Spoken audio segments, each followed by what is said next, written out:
Grove. You know I like Mr. Clark. Yes, you know he is my friend. Say if I just stay out the grave, he'll see that I don't go to the pen. Mr. Clark is a lawyer, he could lie stream. He's the first man to prove that water run upstream. That's why I like Mr. Clark. Yes, you know he is my friend. Say if I just stay out the grave, he'll see that I don't go to the pen. That's a long intro. I mean, I like it because it gives everyone a chance to come in, sit down, grab their popcorn, kick their feet up, snuggle with the honey. Snuggle with the honey. But yeah, I mean, like it's considerably longer than the fishing report intro. What's going on, fishing friends? Hi. How are you, Lady C? I'm excited. We are finally talking about freshwater fishing, snakehead fishing. We're hitting it hard. We just left Cambo trout. Butch was on there. Legion of Anglers was on there. And now we're talking to Steve Cahn. Yeah. Tonight is the wrath of Cahn. I wonder how many times Steve Cahn. I don't know if he's old enough for that. Let me bring him in. Oh my goodness. To see if he knows what I'm talking about. Yes. You know what I'm talking about? The wrath of Cahn. Oh, I hear it all the time. Okay, good. Do you know what they're talking about? Not really. No, I don't think I'm old enough. What's that? Explain it to me. Oh, you're in your early 30s. It's We're in our 40s. Yeah, it was. I hope I don't make any enemies out of this, but it was a pretty bad Star Trek movie. Star Trek made some movies, and some of them weren't so good, and one of them was called The Wrath of Cahn. I didn't get into the Star Trek stuff too much, so yeah, I definitely would have never known that. But you hear it, right? Well, yes. Oh, I hear it all the time. How you doing tonight, brother? Great. Took a break from cranking out these lures to talk to you guys. What's that? I said I took a break from cranking out all these lures to talk with you guys. I'm sure you did. I just want to say how impressed I've been with the lures that you've made. I remember I bumped into you for the first time at the Pasadena fishing show. We both met you there. And Eddie Weber was with you, who's hopefully on our. Well, sorry. Oh, it's all right. Don't want to get too much away here. It's all about Steve. Don't let out all the secrets now. Yes. Yeah, but saw your baits there and was just blown away. And since then, man, you guys are just really doing some awesome stuff, getting your baits pretty much at. I mean, I can't think of a single tackle shop that doesn't have them. I know, but I think we should introduce him before we get carried away because there's so many people tuning in who don't know High Octane. Let's do it. Yeah, you go first, sir. Tell us about High Octane. I've kind of always, I've been fishing forever since I was a little kid. I grew up in Edgewater. My grandfather always took me fishing, on the piers, fishing white perch, anything that'll bite, using those double bottom rigs and MEPs and everything like that. Always tinkered with stuff. When you're out fishing and a catfish rips your treble hooks all apart on your MEPs, you got to figure out what to do because you don't have the money to go buy a new MEPs, right? So start taking it apart and putting single hooks on it and stuff like that. So always tinker with stuff. Was a really, really big striper fisherman, fished rockfish all the time. I ended up moving into Crownsville, grew up on the rest of my life, grew up on the Severn River. So spent a lot of time out there catching perch and pickerel and rockfish and everything, whatever swam, we were fishing for it. And so when the whole rockfish dilemma happened and, the decline and you're like trying to search for something else that you want to fish for, came across Snakehead one day in the Severn River. I was like, what in the heck? Oh, you hadn't even seen them before. Oh, I've seen them. I've seen plenty of them. And I never targeted them. I wasn't even targeting that fish that day. I was just out with my girlfriend at the time, who is not my now fiance. And we were fishing and we were kayak fishing, catching perch and whatever. And snakehead hit 'em eps that I had that I actually had modified with a single hook on it, which is funny. And So this is I'm High like, what in Octane the before it even became High Octane. Right? Oh, this was way before. This was 4 years ago. This was way before. And I knew of snakeheads, and I've seen people catching them and stuff like that, but I was too geared in on what I was doing. But once I hooked into that first one, that's all she wrote. I'm like doing more research, figuring out these fish, figure out where to go fish for them. I fished for them for a whole season before I really dived into wanting to do my own lures. And it was mainly out of necessity. It was like I just wanted something better than you could get at Bass Pro Shops or what was available at the time. You know, you catch 2 snakeheads on a spinnerbait you bought at Bass Pro Shops or chatterbait with those cheesy hooks in them, and they're destroyed, or the clip breaks off, or whatever, you know, and there goes a $10 bait. And I was just like, I can make these better. And my background is fabrication. So up for the last 17 years, I've built race cars and was in the metal fabrication and stuff like that. So to take that type of attention to detail, because the stuff that we did is just extremely high-end stuff, to take that attention to detail and transfer it over into lures was nothing for me. And to work with metal wire, stainless, stuff like that, it's just, you know, it was a cakewalk. So in the designing process and all that stuff. So, and it just went from there, one design after another, and just got better and better as we went. So we have a lot of people tuning in, and a lot of people who tune in who are not from our area. So I'd like to introduce who you are a little bit so everybody gets to know you before we start getting deep. Got people from as far down as Cape Coral, Florida. Right on.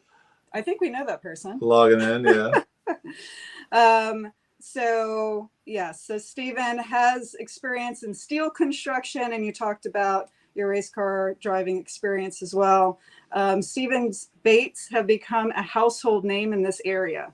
I don't think I've been in one tackle shop yet where your baits have not covered a corner of someone's wall. So that's pretty amazing.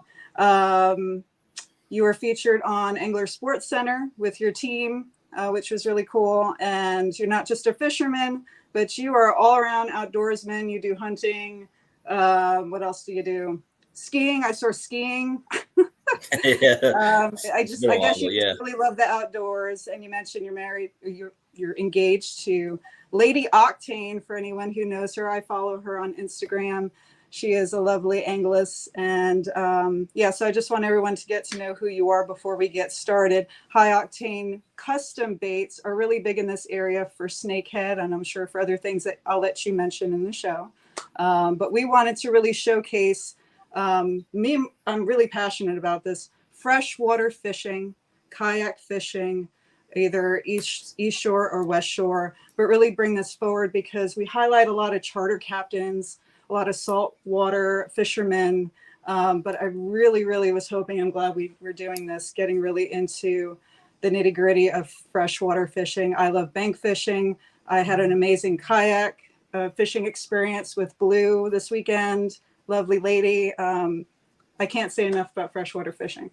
So I'm really excited about this show. So thank you for joining us. Yeah, absolutely. Thank you for having me.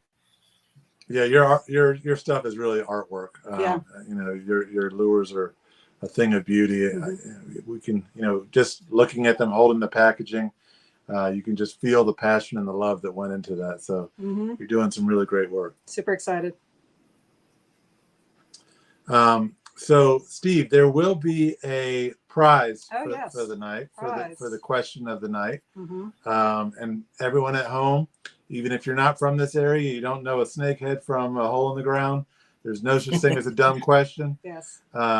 So feel free. You know, I know Steve is a wealth of knowledge, and we'll answer your questions to the best of his ability.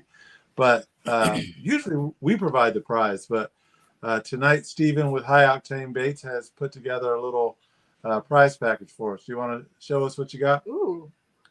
Yeah, man. I got a little bit of everything here. Oh, I got one of our mini. So we've just come out with this. This is one of our micro chatters. This is we call this the little chat. This is we're targeting. This is for you guys. This is a great snakehead bait, Or we're bringing these out for pickerel this season and stuff too. Right on. It's got this little micro chatterbait blade on it. It's a 1/4 ounce or 3/16 with a little 2-aught hook, real mini thing. So we're gonna give that away. One of our Finesse Chatterbaits and green pumpkin, 3/8 Yeah. with a gold blade.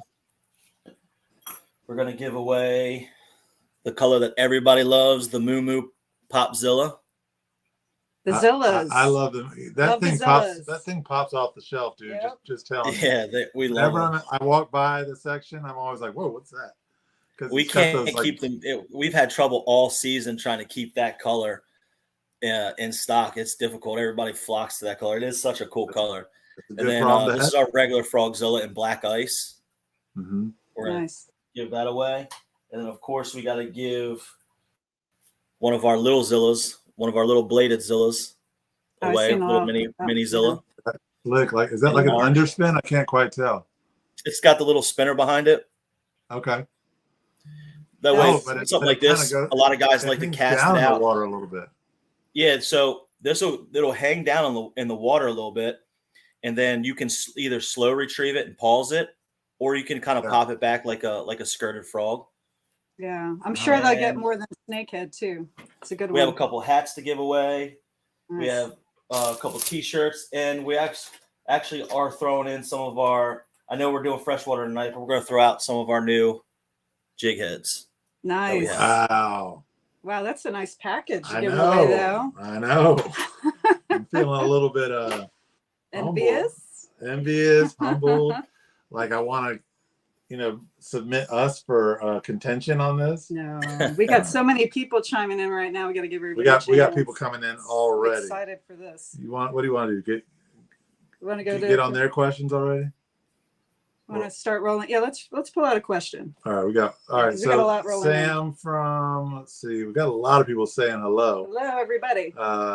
Zaliko Koritik, I hope I got that right. Mm-hmm. Ethan, what's going on? Billy, what's up, bro? Outdoors Maryland. Channel Marcus Fishing.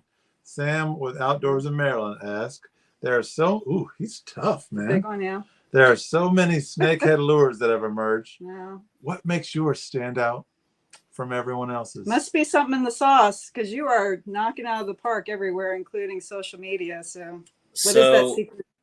The one thing that makes our baits completely different than everybody else's is I've come up with a design for every bait that makes it weedless. A spinner bait, a chatterbait, our buzz bait. Everything is completely weedless, and it comes with a trailer with it. So this would be a typical chatterbait. This is a micro chatterbait, but this is what you would get on a typical chatterbait, an open hook. So this is a vibrating jig. You would get an open hook like this and a bigger version for like snakeheads mainly. Ours is the exact same idea. It's a chatterbait, but it's completely weedless. The hook, and it's a swing hook. So you're not going to get hung up. Snakeheads, you're going to catch most of your snakeheads in 6 inches to 12 inches of water. So to have the right weight, a lot of manufacturers don't make an 1/8 ounce chatterbait, but we do. And it's weedless so that you can throw it in 6 inches of water and it doesn't hit the bottom. And if it does hit the bottom or there's a log there, it's just going to go right over it and it's not going to get hung up. Okay. And everything that we do about our chatterbait is beefed up times 10. 2X split rings, 3X hooks, 051 stainless wire, you name it. And it's all hand spun in-house by me. Nobody does anything. I have probably the best team behind me. My guys, my pro staff guys, they all come over, they hang out, and they'll help me do like lure parties and put stuff together. Yeah. And my one boy, pro staff guy, Billy, will help me spin wire up. But between me and him, all of these get hand spun by us, powder coated by us, baked, final assembled, bagged, labeled, all of it in-house. Nice. So, yeah, I like so to you can put that little extra love and touch into each bait. Yeah, that's really unique. I call you guys the Band of Brothers. I got my nicknames here. Mm-hmm. I love that. Beastmasters, Band of Brothers. Yeah, that for your team and where you all are, all freshwater fishermen in that area, that you really truly band together. You support each other's merchandise, you support each other's channel, you wear it, you go over each other's houses and help each other out. I think that's the epitome of a fishing family. So I love that. Oh yeah. I don't think that this brand would be where it is right now if I didn't have the team of dudes behind me. And it wasn't, it didn't even happen on purpose. It was all an accident. And we've turned it into a family. And these guys are some of the best anglers in the snakehead world. And they're just some of the best dudes that you could, every single one of them will give you the shirt off their back. Right on. They're all great dudes. And I couldn't have asked for a better team and a better pro staff and a better group of guys. I mean, what pro staff will come out here to my house, my shop and put lures together with me. I mean, that's not a normal pro staffer job right there. Wow. But these guys will come over. They help me out. We're a family. Let's identify these guys. So yes. Yeah, man. So we got the Seven River Angler, Eddie Weber. That's my main man. And then right on. We have China Mark Nicholas, who we call Cha-Cha. We have Warren Taylor from Tailored Lures. We have Billy Riley, B-Reds. We have Nick Rogers. We have Kelly Speece. Who else am I forgetting? Is that all the guys? I mean, Lady Octane, she's a part of it. She's killer. I was about to say, you almost screwed that up, brother. She knows she's watching this right now. I love you, babe. We just put on a new guy because we're starting to do we're starting to expand a little bit and reach other avenues of the fishing community. And we just put on our first saltwater guy, Ethan Summer. He's a pretty killer. He spends a lot of time in Florida catching snook and all the fish down there, and up here he's done some snakehead, striper stuff. So we got a huge group of guys. Great guys. Love it. That's awesome. I mean, I know several of those guys personally, and it's a great group of a great team that you put together. I just want to highlight just an interesting factoid, a little off subject, but it's pretty cool. Our buddy Shore Sharp says, "Hey guys, just got to say this: Matador Charters in Virginia Beach caught a mangrove snapper yesterday. See, he said I mentioned someone catching one, and he saw it on YouTube. That's crazy, man. We got a changing world, dude. Mangrove snapper in Virginia Beach." First question of the night from Justin Burns. He says, "What is the best frog for using in lilies?" Good question. That's a great question, actually. So it depends on the day for me. This is a couple part question for me. If it's a day that if it's sunny out, I'm going to go with a darker color frog, like a black frog, so that silhouette is really on the water. And secondly, if I'm throwing something in the lily pad, something that's got a little nose on it, like our Frogzilla, this is going to go through the pads really well because of the point on its nose. It's kind of why we designed it like this. This really works well through the pads. If they're wanting a bigger bait that day, because snakeheads are finicky and they're not like bass where bigger bait, bigger fish. You can catch a 13 or 14 pound snakehead on this little itty bitty frog. You can see the size difference here. So it depends on the day. If they're wanting a smaller presentation, then something like this little Zilla would work just as well as that Frogzilla does. But I definitely don't choose a popping style frog when I'm working inside the pads. It's going to be something that walks like this. Love it. Yeah. Interesting. I'm already learning stuff. Yeah. You got to watch his TikTok videos. Learned so much from watching your TikTok videos. Man, if I could just deal with the fact that when you open TikTok, it's like, too much. So loud. Just go straight to. I wish I could just have a program to go straight to fishing content. D-Train has a question. So what is the best way to clean and cook snakehead? Any recipes you can recommend? Well, I mean, snakehead is, you fillet them just pretty much like any other fish. There's no special way of filleting them. They don't really have a whole ton of bones. They are awesome flaky white meat. They're almost hearty. Like you can cut they're flaky and they're awesome like texture in your mouth, but they're also sturdy enough to where you could flip it like a burger on a grill and it's not going to fall to a million pieces. Mm-hmm. Our kids love them fried. We'll cut them up into cubes, batter them, and deep fry them. Can't go wrong that way. But also blackened. I love blackened fish, and blackened snakehead is awesome. Actually, we had a family reunion party a couple weeks ago, and Lady Octane was on the grill, and she had she did a buttered blackened snakehead fillet for everybody. It was awesome. Nice. So I mean, you can't go wrong any way you cook them. Yep. Sushi rolls, snakehead sushi rolls. I don't know the recipe to it. I just heard someone talk about it on social media. Yeah, I've never tried it. Sushi. That's interesting. Yep, really good. So I want to get into your baits a little bit more. I call it the Zillas line. I got nicknames for everything. I want to talk about pickerel, right? We're going to talk about snakehead too. But, tell us a little bit about, what type of conditions or water you're finding them in for people who are new to the show or new to fishing, and what are some of your baits that you would use for pickerel? For pickerel, so we're actually coming out now with a pickerel line of baits that are specifically geared towards pickerel. Cool. I mean, realistically, they would hit any of our snakehead style baits, our chatterbait, etc., our spinnerbait. But like I showed you guys earlier, this little chat, this micro chatter, this is one of our baits that we have that's going to be geared towards, I don't know how to show this very well. I'm trying to. That's going to be geared towards pickerel. We're doing this with skirt or without skirt. Let me see if I have. We're also have our underspin. Nice. This is a great pickerel bait. Oh, I would crush it. With our signature Royal Willow blade. We have such a unique blade. Yeah, I see that. Yeah. Well, and we offer it in gold or polished. And also we're doing, I don't have one with me here, but it would be one of our like this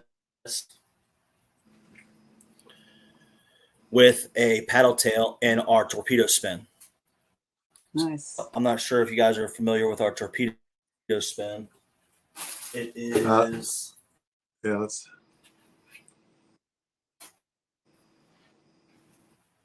our version of paddle tail. You cut the paddle tail off and you screw it into the back, and you would put it on this jig head. And that is a killer combination. That's like an Eddie Weber special right there. All the pickerel you saw that boy catching last year was this combination. A jig head, 3/16 ounce with a paddle tail with the paddle cut off the back and a torpedo spin screwed into the back of it.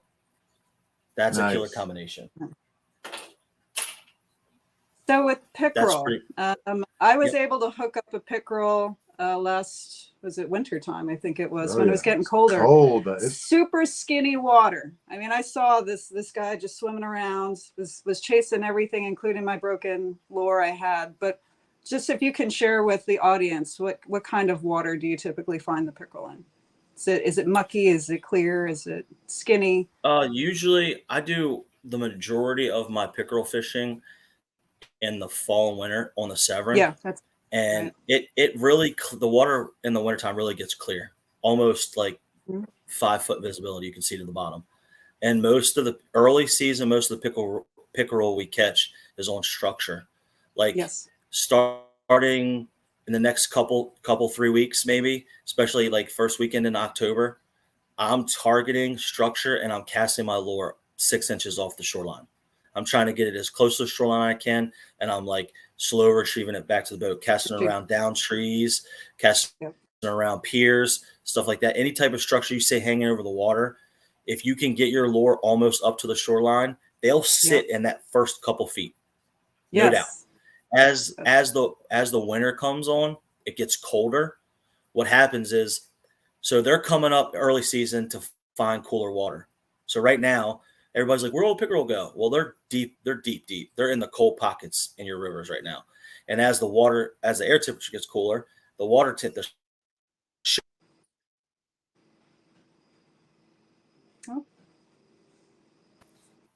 and then as it gets too cold, they start moving deeper. So then that's when you're going to want to really pull out your heavier jig heads with paddle tails and torpedo spins and stuff and start throwing around the ends of the piers. Or what I like to do is throw a jerk bait. I'll throw a jerk bait like halfway down a pier, and I'll like crank it 4 or 5 times real hard to get it as deep as it'll go. And I'll start working it right there towards the end of the piers, because they'll really hold in that 5 to 6 foot range at the end of those piers when the water gets real cold. It's just it has me dreading winter already. Ugh. Oh, it was fun. I love pickerel fishing. Yeah. Good experience. Oh man, we bundle up real tight. It'll be 15 degrees outside, man. We're ripping and tearing down the river trying to chase pickerel around. Your adrenaline will keep you warm. Oh, my adrenaline, yeah. Well, Oh yeah. Get yourself a thermos full of coffee. You'll be fine. I've got a search and rescue NRS dry suit that I've never even worn. But that's all I got to do, like that in a couple of layers, I'll be fine. But I just never do it. I feel like I can get away with a pair of jeans and a sweatshirt, and never works out for me. Yeah. You want to do some audience questions? Yeah, let's do some audience. Let's all mix right. it up. So we got Cape Coral's Jupiter Kayak Fishing. He asked, what weights do you have for your jig heads? Have you ever used any of your lures on saltwater? They look like artwork. Great job. I do. Yeah. That's a great question, actually. As far as our Snakehead line, I mean, it's mainly freshwater that we're throwing those in, but I have sold some single bladed. It's like similar to our our swim spin that we have. Instead of it being a weedless hook, it's a jig head on the end of it. And I've sold those to some guys down south that fish redfish with them. All the components that we use are all stainless steel. The wire stainless steel, the split rings are stainless steel. Everything's powder coated. I have a little special way I do my powder coat to make it a little bit harder than most, so it doesn't get tore up so easy. And the hooks are all nickel plated or chromed or whatever. So, I mean, there should be no reason why our stuff's not going to hold up just fine in saltwater. Man, my question, I'm going to go off the rails. You know, we're only like 28 minutes into the show, and I'm already going off the rails. How do you make any profit off of this? You're talking about like stainless steel stuff, nickel stuff, building it like it, you know. He's like an engineer. It could survive a car crash. I mean, these aren't cheap materials. I definitely don't do this to get rich. That's for sure. No. Not at all. Not at all. Yeah. That's why I still have a day job. Right. So, Yes. I mean, that's great. I don't know. I don't want to put out something that I don't like. I know that, you know, we're kind of in the middle towards the higher end when it comes to pricing on baits and stuff like that. But it's just like, I want to put out a product that's better than most products out there. Like, it sounds kind of weird, but it's like, I want you to be like, oh shit, I just lost my High Octane bait. I want you to be sad that you lost it because you spent $10 on it and it was so nice. Yes. Because you liked it so much. You know what I mean? Like, I'm going to climb that tree to get my High Octane. Yeah, I'm climbing that tree to get my HACB bait back because that thing's badass. I remember I bought a rattle trap probably when I was like 9 years old, because like my friend's uncle, he was just crushing largemouth with this rattle trap. And I bought it very first cast, got it stuck on a log, and I went swimming. I was like, everyone knows that feeling as a kid when you spend all your money on a lure and throw it right into a tree. It just happened to me the other day. Yeah. We're talking about somebody who does steel construction for a living and also had his hand in race car driving. Of course, he's going to produce high quality lures that are made of, you know, steel from the heavens. It's who he is. All right. So what brings a higher impact? A race car smashing into a wall or a snakehead hitting a bait? Oh, that's not fair. Say that again. I said, what's got a higher impact? A race car smashing into a wall or a snakehead hitting a bait? Oh shit. I guess it depends on how fast that race car is going. Right. Man, snakeheads will crush a bait pretty hard sometimes, man. And you know, that's why we got to make them tough enough to hold on, you know? Yeah. For sure. Well, I'm going to give this to you, Mr. Georgia. Largemouth bass. Oh yeah. All right. Let's, I mean, as you were going through all those lures, I mean, I grew up catching largemouth. Mm-hmm. I'm like, yep, that'll catch a Mhm. largemouth. Yep. Yep, that'll catch Crappie. a largemouth. That sure would too. Yep. Every single one of them would crush largemouth. Are there any Oh, in and they do. particular that you think are specifically better designed or well suited Mm-hmm. for those fat sallies? Good question. Every single one of them, honestly. Like snakeheads and largemouth, they eat the same thing. Mm-hmm. Like my baits are freshwater. They're largemouth baits beefed up to hold on to a snakehead. They eat our chatterbait like crazy. They eat our spinnerbait like crazy. They eat all of our frogs. They eat what else? They eat our buzz baits. I had a great day on the Eastern Shore. It was when I was first coming out with some buzz bait designs. I thought, I was like, this is it. So I'm like, I'm going to throw this all day long and prove that I like this, because I won't put out a bait unless I'm 100% happy with it, that I've used it, that I've caught fish on it. So there's a lot, and that's why I love my guys, because they're like, they can't wait. They get all their lures for free. Whatever they want, they can have it. Just come get it. Come over to the house. You know, there's no percentage deals. If you're pro staff for me, you get free stuff as much as you want. And they're like, oh, give me this, give me that. Every time I want something new, they're out testing it. So finally, I had a great day on our buzz bait, and all I caught was largemouth. Was the point of that story. Largemouth. Just, we're killing it all day long. And every time I'm like, yes, snakehead. Largemouth. Dang it. Good stuff. Yep. So Well, they love it all. I love stories. Yeah. So when you started talking about, like, you know, going out and making sure a bait is just right, and then you know, I'd imagine, you know, there's some work done back in your studio behind you. Yep. And then another trip. Can you tell me like a specific story about like the trials of bringing a specific bait to market? I love that. Yeah. Good question. Okay, sure.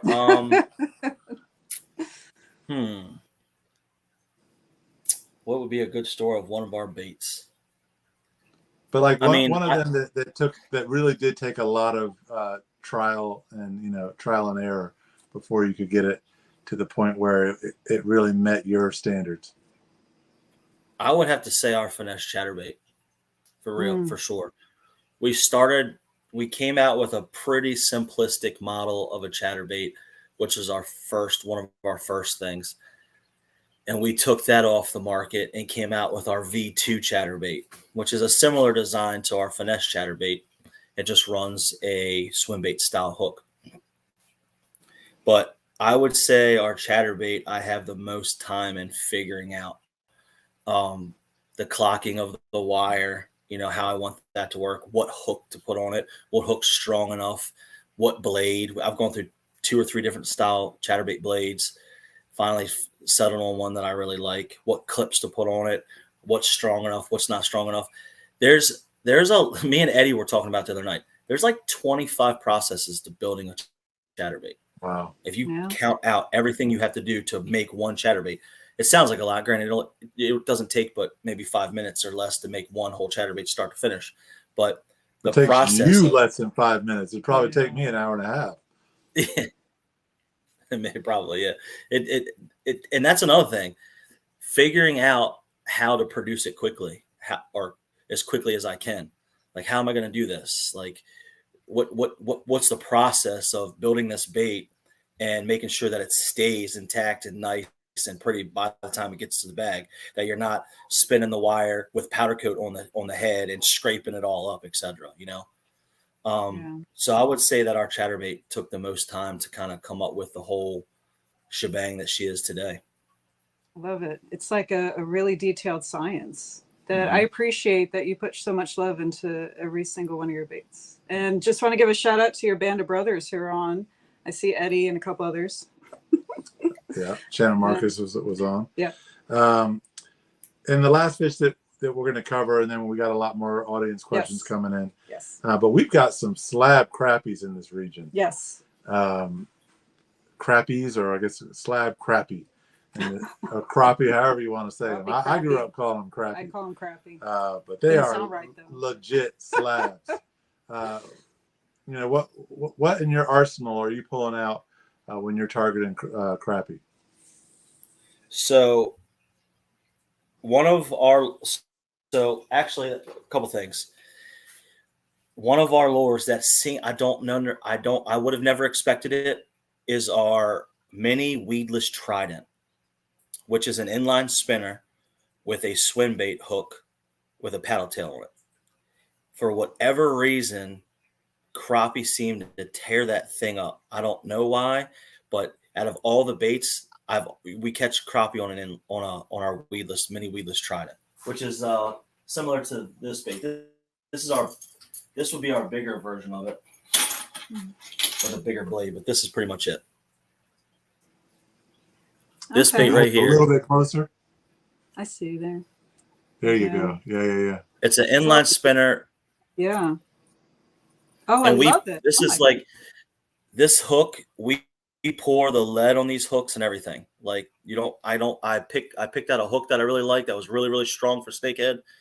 And I've modified some lead molds to run this hook, and we pour this hook here in-house ourselves.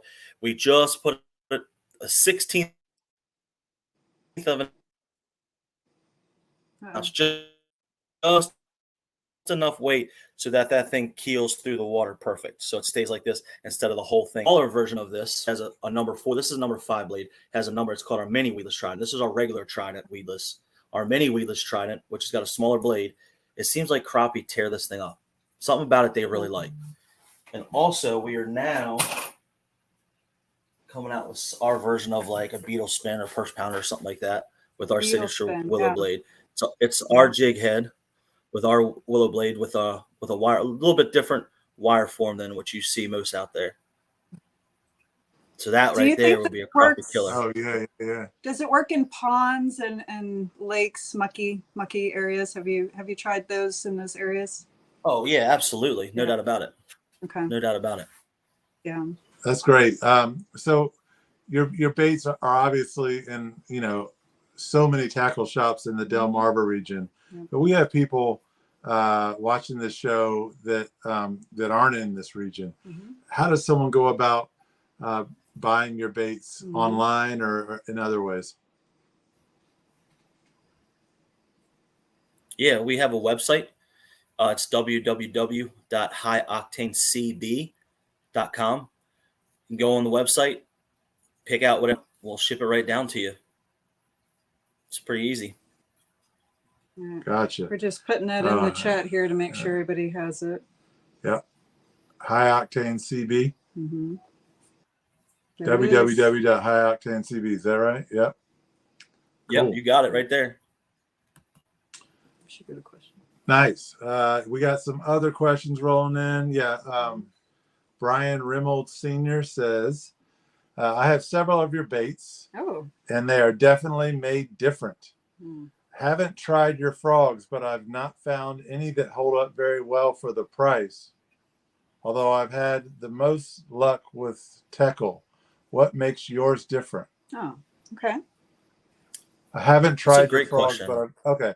Teckle's, I thought he was taking a shot at That's what I thought your too. baits. I'm like, He's saying that he hasn't tried your frogs, but he's okay. not found any other frogs that held up well for the price. That's a good one. Good question. Yeah, that's a great question. And Teckle does they do make a great frog. I won't front on that one. What makes our frog different would be you don't have to do anything to this.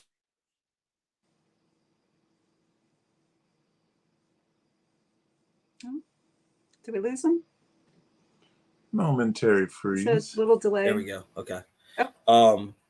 So before all of us snakehead companies started like really making baits and stuff like that, you'd go to Bass Pro Shops, you'd buy a frog, you'd bend the hooks out and up a little bit just to make the hookup ratio there. Because most frogs you buy off the shelf, like Bass Pro or wherever, the hooks are more kind of tilted more like straight a little bit. And a lot of the hooks, the gauge of the hooks is just not great, not up to my standards at least. On our frogs, we've designed them so that the rubber of the frog itself, the rubber is thicker. It'll hold up to the wear and tear. It'll hold up to teeth marks. It's not going to rip. It's not going to do anything terrible like that. Also, you can see our frogs. You can, let me see if I can get this in the, see how the hooks are already pointed up? Yes. You don't have to, they're already pointed up, ready for kill. Nice. The hook gap on our product is insane. We have a crazy hook gap, and the Frogzilla is even more. This hook gap, I would have to say, is on the popping frog is a touch less than the Frogzilla, only because we have the weight inside so that this flat sits, so this frog sits more flat, so it gives it that popping motion. Wow. On our Frogzilla, really excited about everything this. else is exactly the same, except this is a walking frog. The weight is, you can't see it because it's hard to see because it's black, but the weight is right here in the body. Okay. So this frog is weighted back, so it actually sits in the water like this. The hooks are already under the water, so the snakehead doesn't have to go as far to get it, and it has the same really good hook gap, and the hooks are still pointed up. And yeah, it's kind of like how you'd see a frog sort of sitting in the water, Yeah. looking above the water, checking stuff out. Very natural. Yeah. so like this, when I think about this is why I've blended my race car passion into my fishing passion. Love that. When you think about a frog, I think about where the hooks are on a frog. Here, let's do this white one. It'll be better to see. I think about where hooks are on a frog as track width on a race car. So the wider the track width on a race car, the better traction it's going to have on a racetrack, right? So the wider these hooks are, the more area inside the mouth it's going to take up and hook. So if you have hooks right here, you're almost like, you might as well run a single hook, right? If the hooks are out farther, then you're really using two hooks and getting that penetration. And with the way we designed the body, so it's still weedless, but it has the hooks pointed up and out already, it still makes it weedless because we designed the body around that notion. So take that one and hold it as close to the camera as you can. There you go. So we got a video on this action. Is that one? Yeah, the video you sent me, is that of that frog, Steve? The one where he was when I was talking to him. Yeah. Yeah, that was an orange Frogzilla. Okay. That was this one. You guys want to see that video? Roll that footage. Yeah. All right. So I'm gonna keep your mic going, I think, so you can talk us through what we're seeing here.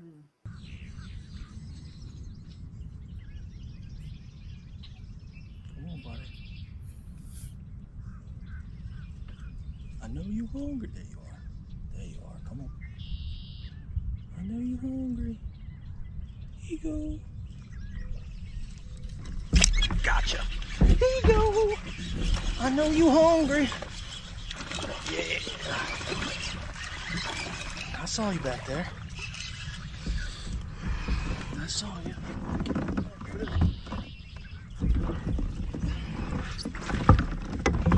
A little bit bigger. Yeah. That's what we talking about, boy. Orange frog again. That frog to get him to come want to eat, and a little wiggle.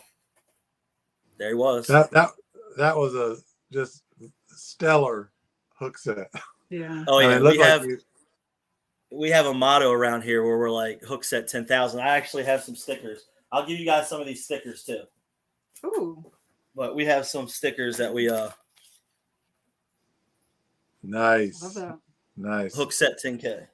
I love you guys. Snakeheads have really bony mouths, man. So gotta let them have it. Yeah. I'd like to ask you a question, Stephen. I saw some of your posts where you said snakehead fishing is better than bass fishing. What? Wait, what? You must be referring to our Field and Stream article. Is that it? Yeah. Better Without getting political, right? I thought this was fascinating because I enjoy snakehead fishing, freshwater fishing compared to striped bass fishing in saltwater. I love the action of freshwater fish, all of them, and I enjoy it. That maybe that's that reason. But if you can let us know what's the feeling or thought behind that without getting political. I love. Listen, I have no problem with bass fishing or bass Yeah. fishermen or anything like Oh, that. I love It's bass all fishing, and I love everything. I love Yep. all fishing. I love Right on. fishing from perch, rockfish, redfish down to snakeheads and all. If Yep. it's fishing, I love Me it. too. Perfect. I Way to just bring us together. yeah. I just, if I had to choose a fish that I want to fight, it's going to be a snakehead over a bass all day. Right on. The way that they strike a lure, the way a snakehead Yes. hits top water, the way they hit subsurface baits, they're I think they're even more acrobatic Yep. when it comes to jumping out in and out of the water. Yes. I mean, if you saw any of my TikTok videos, you can put it. You might have saw that one where I put the snakehead back. He tried to jump back in the kayak. Yeah, it's a good one. So like, they're just exciting. Now, I- with that being said, I think, and this is just a theory of mine, where bass reside with snakeheads, I feel like the bass are starting to fight harder. Because Yep. there has been a few times where I catch a fish and I'm like, oh shit, this might be a nice snakehead, and it ends up surprising me and being a bass. Mm-hmm. So maybe that there's a little bit of competition in the waters now. They're being a little bit more aggressive. Could be. I don't know. Yes. But at the end of the day, I would counter, no doubt. Oh. Like a snakehead topwater bite is sick. I mean, Yeah. they blow it up. I mean, Yeah. the first one I caught, there's actually, I did a video a long it's time. in the video. There's like a long Yeah. path in the pads. Yep. And this thing just, I mean, it looked like someone dropped a cinder block in the water. But I feel like unless you're talking about a high 20s snakehead and above, a bass will fight you harder throughout the fight. I feel like a 24-inch snakehead a lot of times, after about the first 3 or 4 good head shakes, kind of rolls over and like lets you take it right to the boat. That does happen, but it happens for me with bass as well. The first snakehead I ever really caught, not talking about the Seven River one I hooked into, was a 20-inch snakehead, and I thought I had jaws. Like the first one, it hit a swim bait. Wow. And I'm like, oh my God, this has got to be a big one. This has got to be a big one. And I'm like, this thing's only 20 inches. What the shit is this? Like, that's just, and I mean, it just makes you, keeps you hooked. They just, when they do fight, they're pretty awesome. Mm-hmm. They fight That's pretty true. hard. Yeah. I caught a small bass in places unknown in Virginia, and the tip of my rod bent. And you can hear in the distance, I'm going to say Blue. Blue is with me, and she's screaming. Did you hear her in the video? She didn't even sound like, awesome. She was so excited. She didn't even sound like herself. She's like, oh my gosh, you're right. Pull it out. And I posted it on Instagram. It's the size a little bit bigger than my hand. Yeah. I can tell you this. Yeah. I can tell you this. If I'm going out snakehead fishing, I'm not leaving the house without at least a medium heavy rod up to heavy. Like all my frog rods are heavy or more, especially with 50-pound test, especially if I know I'm going to be in the pads all day long. But I won't leave the house without at least a medium heavy if I'm snakehead fishing. I would be completely fine if I was like, you know what, I'm going to target bass all day. I'd take a medium to medium light all day long for bass. That's a good tip. Because I'm just not worried about hurting anything. For saying that. Very good tip for all our viewers, especially people who are new to fishing. Thank you for that. Good stuff. Sure sharp. I've never caught a snakehead. All right. I'm mostly a saltwater guy. Cool. There's a lot of snakeheads caught in my area. What would be the best lure for shallow water, lily pad, logs, etc.? So Shore Sharp's a lower eastern shore guy. Okay, so like Dorchester area? Correct me if I'm wrong, Shore Sharp, but I believe that's accurate. Let's see. So he says, I've never caught a snakehead. I'm mostly saltwater guy. What would be the best lure for saltwater, lily pads, logs, etc.? So, I mean, right now it's still topwater season. I mean, you're still going to get a good topwater bite, especially towards the evenings.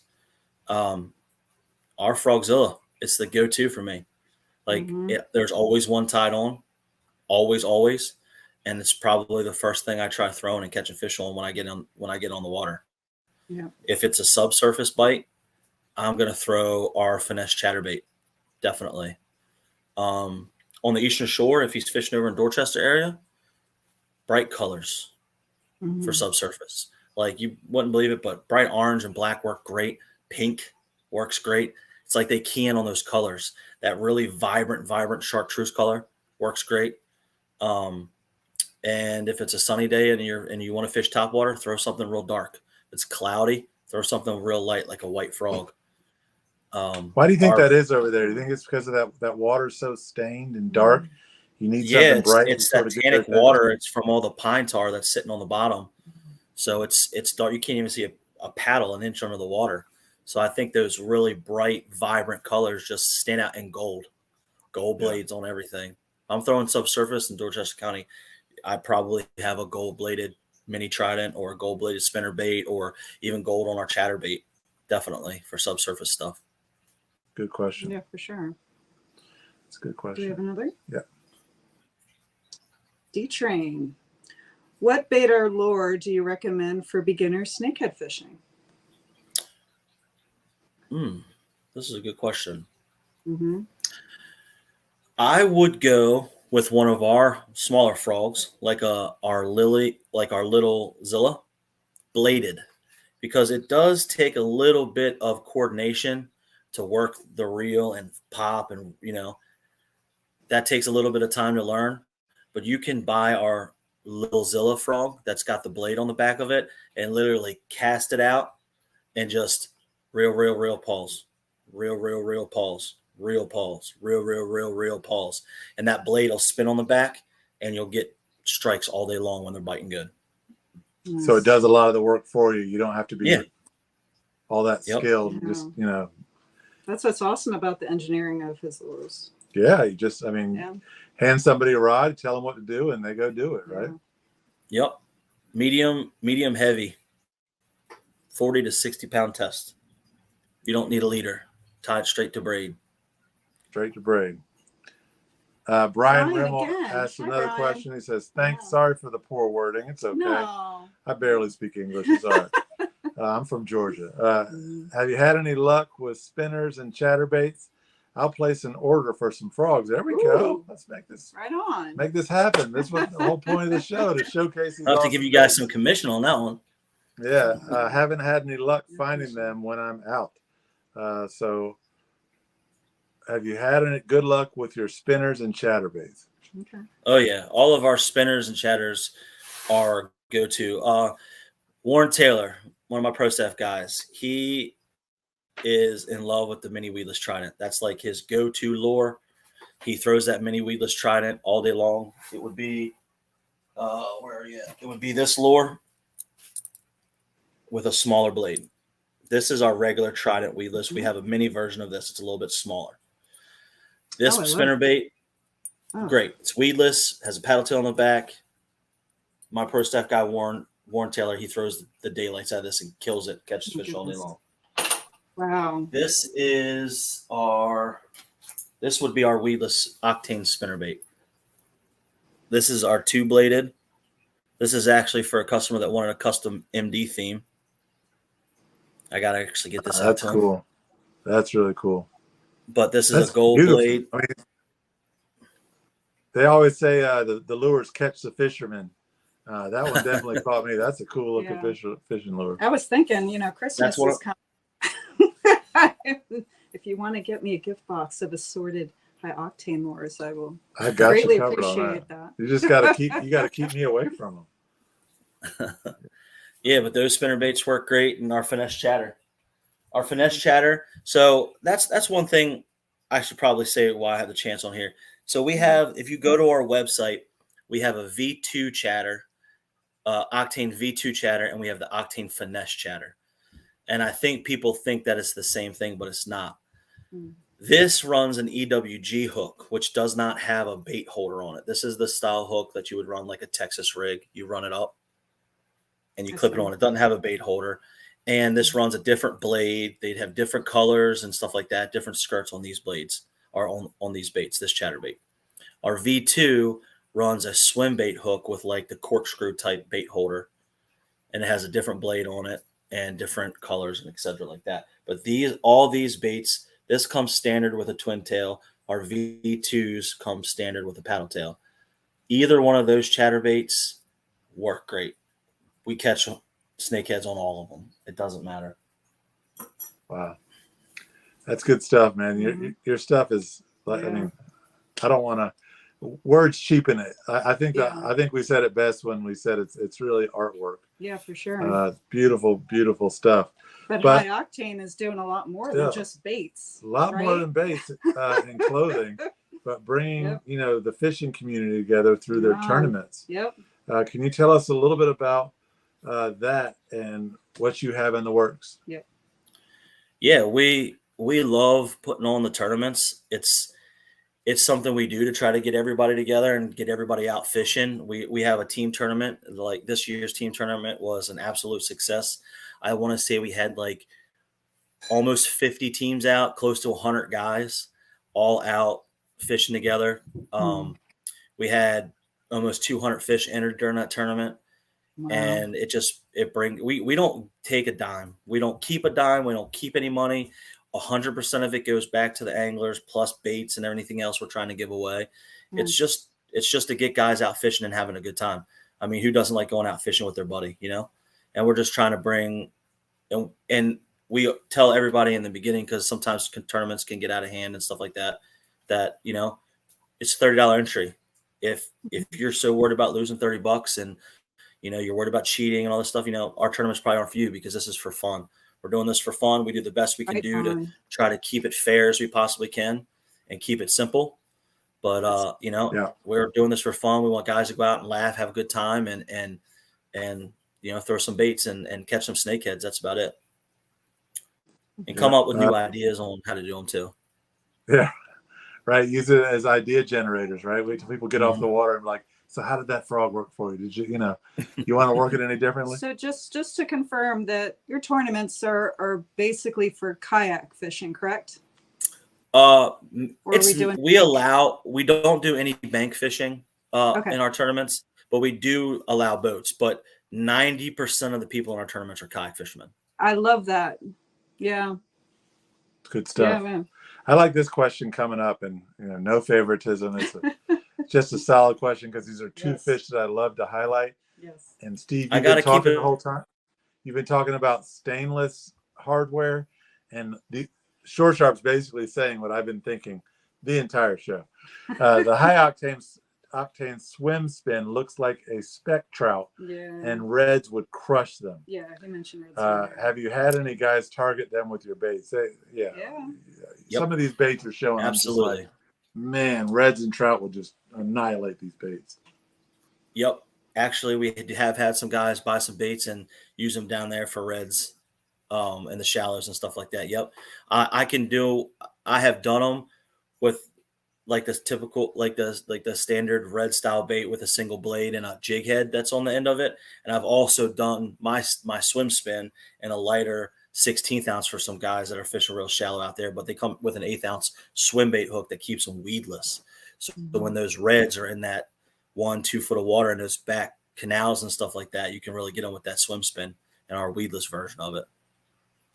Yeah. I mean, I've actually a lot of times been out fishing for striped bass and had no luck on my traditional lures, and then thrown on a freshwater lure and done great on it. The downside is it's probably a one-time use. Like once you put that, that freshwater spinner bait in salt water, if you don't wash that off really good, that thing is toast real quick. So I'm just like thrilled that you use stainless steel stuff on your baits. Right. Our buddy Silas says, "You can go ahead." No, it's all you. That's your buddy. I've been talking too much. Thank you. I always know when I've been talking too much when my voice starts to hurt. Silas McFinn, where can you buy your baits, by the way? As far as tackle shops or website?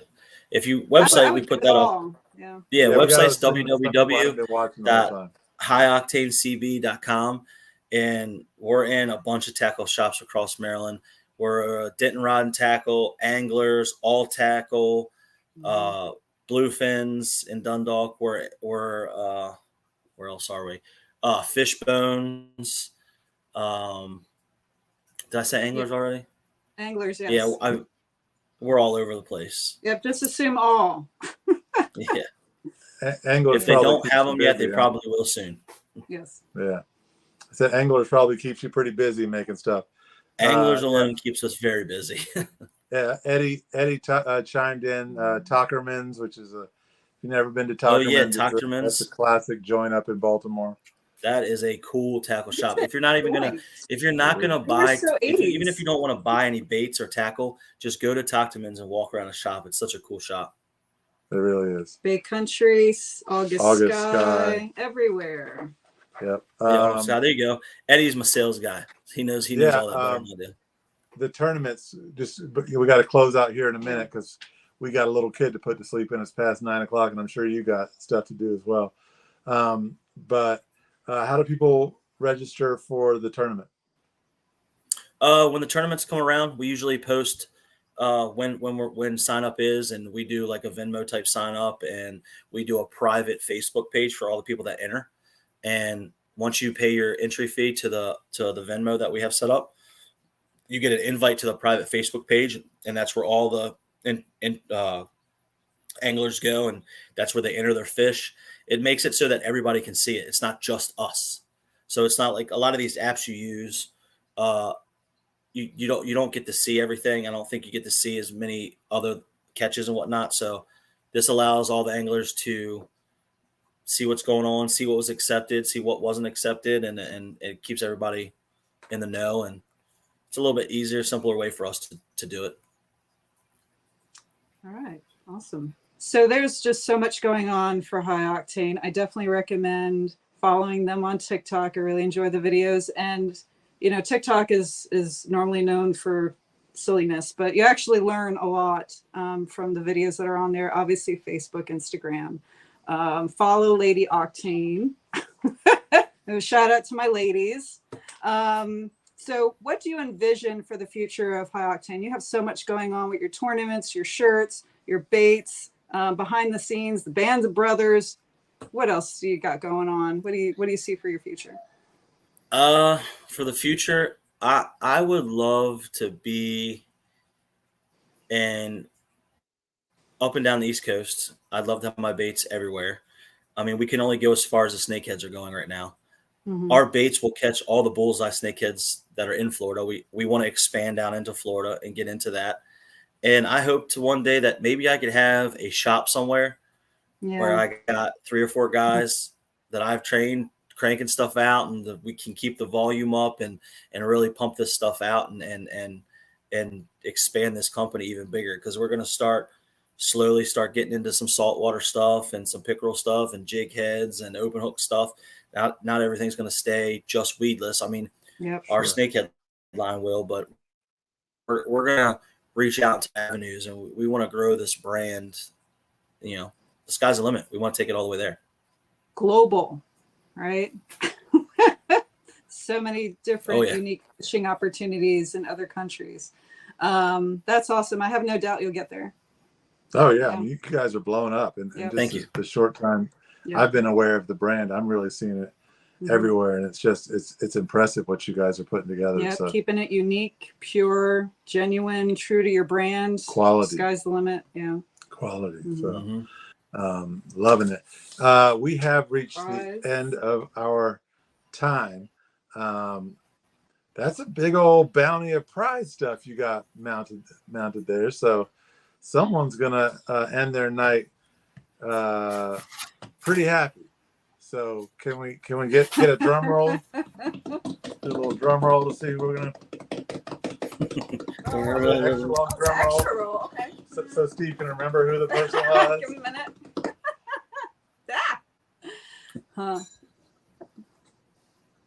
We got a prize. Did we lose him? What question? No. Is that okay? So who won? I'm here. Which question? Now I got to remember one of the questions. Which one stuck out the most? The frog question. What makes our frogs different? I like that one. Oh yeah, that was. Let's go back. I believe. What's that? We're gonna find it. Was it Brian? What may? All right, yeah, It's I think Brian. so. All right. Brian Rimmel. I have several of your baits, and they are definitely made different. Yes. Most of the frogs he's bought have been junk, not your frogs, but other people's frogs. Yes. What makes yours different? So, Brian Rimmel, you are going to have a bounty of stuff to test to show just how awesome High Octane's baits are. How should he reach out to us so we can make sure we get his goodies to him? Yeah, Brian, reach out to us on Facebook and we will connect you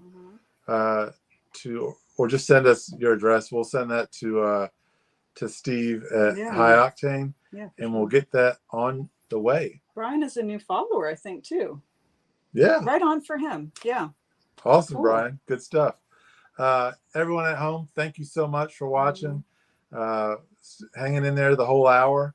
I thought there was tons of great content. That was great. So much quality in terms of lures. Lady C, you got any last words? No, I love that we're bringing so much more awareness to freshwater fishing, kayak fishing. Really important. It's really a gem that we really miss a big part of. So thank you so much for sharing in it with us, Stephen. Yeah, thank you. Thank you for having me.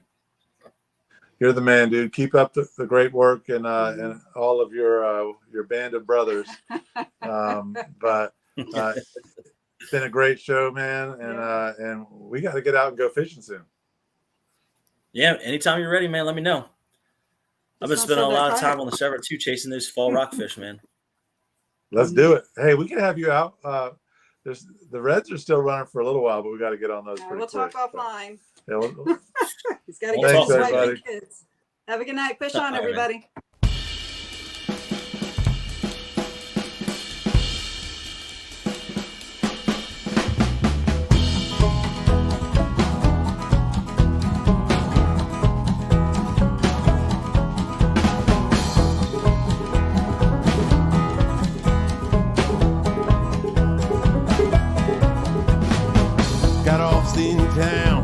Resident on 70 Road.